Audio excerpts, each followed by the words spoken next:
My name is Chetna, and I have scored a rank of 346 in this year's UPSC. The purpose of making this video is to share my experience with you, and I hope that at least some of you who are writing this exam or plan to write this exam will take away something useful from this. So, to give some context, this was my third attempt. In my first two attempts, I was only able to get till mains, and it is my third attempt that I was able to clear this exam and get a rank of 346. So with that context, let me begin. So first, let me start with prelims. I was fortunate that in my very first attempt, I was able to clear prelims. But that being said, I would not deny that prelims was one of the most daunting stages of the exam for me, especially as a fresher, because you're very confused about what to read, how to answer the questions, etc. And in this regard, the UPSC highlights page started by Vikas sir under VKIAS was something that I found to be immensely useful. And why is this? So, if you ask me to summarize, the most important thing, in my opinion, that will help in clearing prelims, I would say it is interlinking. We read a lot of news on a regular basis. We almost all the aspirants we read the newspaper regularly, but it's often difficult to understand what to take away from it, right? And in this regard, Sir's channel I found is very useful, because first and foremost, the difficult work of understanding what are the most important articles to read and what are the points to take away from those articles is already done for you. So by regularly reading the articles that Sir posts on the channel, I feel that you can really maximize the return on investment. That is, the amount of time you put into reading current affairs and the output can really be maximized by reading the articles on that channel.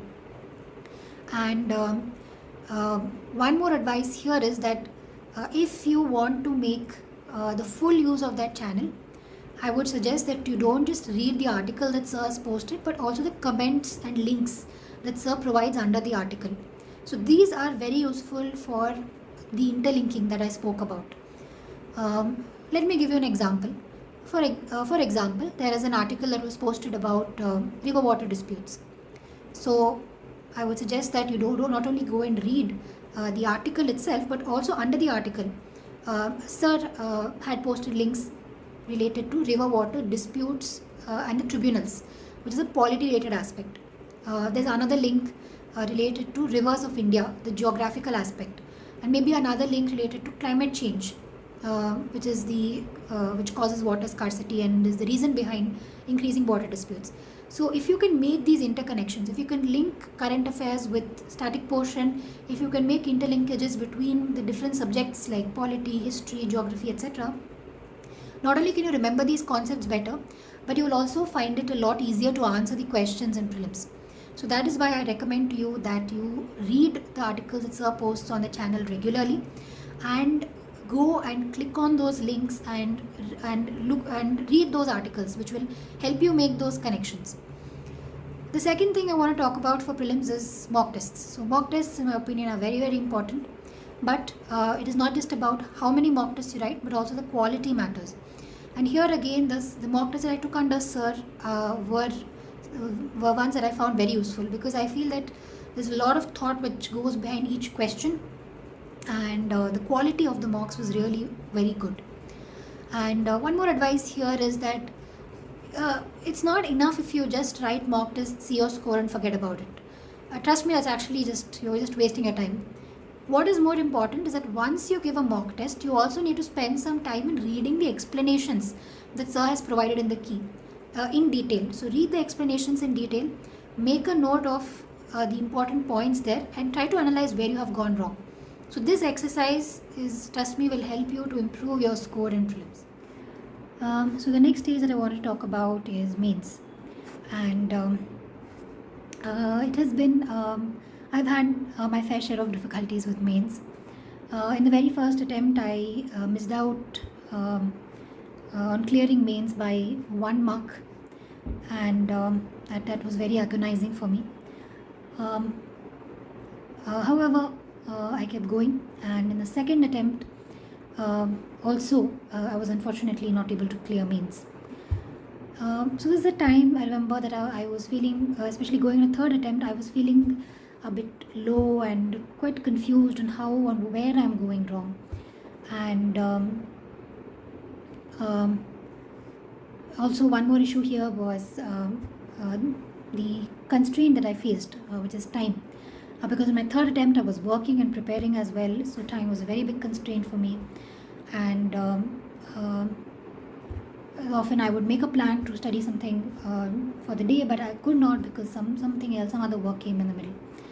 So in this kind of a situation where I felt constrained by time, I felt little demotivated. So here is where I feel my interactions with Vikas sir really helped me to stay on track. Particularly the feedback that sir provided with respect to answer writing, how to improve my answers, how to improve my content, and simply like just following the channel and the posts that he put on there, it helped me to stay on track even on days when I may not have felt very motivated, or though even on those days, like I was able to get some work done, because I feel that like UPS is a very long journey, and you will have ups and downs in this period. So that perseverance, like one thing sir always has said is that is accountability, that we need to hold ourselves accountable. That when it's easy to lose track, it's easy to lose motivation. So even on those days, if we can hold ourselves accountable and can do the level of preparation and can do the preparation that we have planned for the day, then we can stay on track. And these are words that sir told me that I have always kept in mind, of keeping myself accountable, staying accountable to myself. And the other thing that I feel is that even in the interview, when I was preparing for the interview, again, time was a very big constraint for me. The stress of balancing work and preparation, both of them. So one thing is that it is that we all operate under different constraints. For me, it was time. For others, it can be something else, and we can either blame our failures to that constraint, or we can try to work with that constraint. And so this is where, like, sir, I think, is one person who acknowledged the constraint that I was under, which is time and effort and time and stress of the work, managing work and preparation. And he helped me to plan my preparation within those constraints.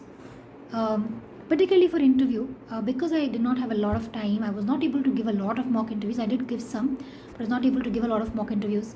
For example, I couldn't give any mock interviews in Delhi, because it was not possible for me to go and stay there for many days in advance. So here, I think one advice that sir gave me was very helpful, which was, he told me not to run behind mock interviews initially. At least initially, he told me that to focus my energies on reading up and preparing a document, highlighting different aspects of my draft. That I should do the homework first. That is more important. This is the most important thing. That I need to document the potential questions, answers that I may get. Prepare, read up, improve my content, improve my answers, and then mock interviews were a way for me to evaluate my own performance. So this advice is something that I found really helpful, and because of this advice, in the limited amount of time I had, I was able to make the best of it and get a very good score of 206 in the interviews. So that is something that I am thankful to Vikas sir for, because my constraint, which was that I had work and I did not have enough time, he made me look at it in an optimistic way. That because I had this, that instead of because I had these constraints, I had to work around those constraints and make the best out of whatever I have. So I am very grateful to Vikas sir for this. And finally, related to VKIAS, as I have said earlier, I have known Vikas sir right from 2019, from the very beginning of my UPSC journey, when even Vikas sir had not yet started the UPSC highlights page. And one thing I can vouch for is that sir is someone who is very genuine. Um, be it in whatever he says, like even if he has feedback, criticism to give you, he does not mince any words. He's someone who's very honest and who's very genuine, and he's someone who genuinely has who wants to create an impact through his work, and that is something that I truly respect and admire about him. And I'm also very very thankful to him for all the support and journey he has all the support that he has provided to me in this journey. So thank you very much, sir, and I hope other aspirants also find the UPSC highlights page, the VKIAS, to be useful. Thank you.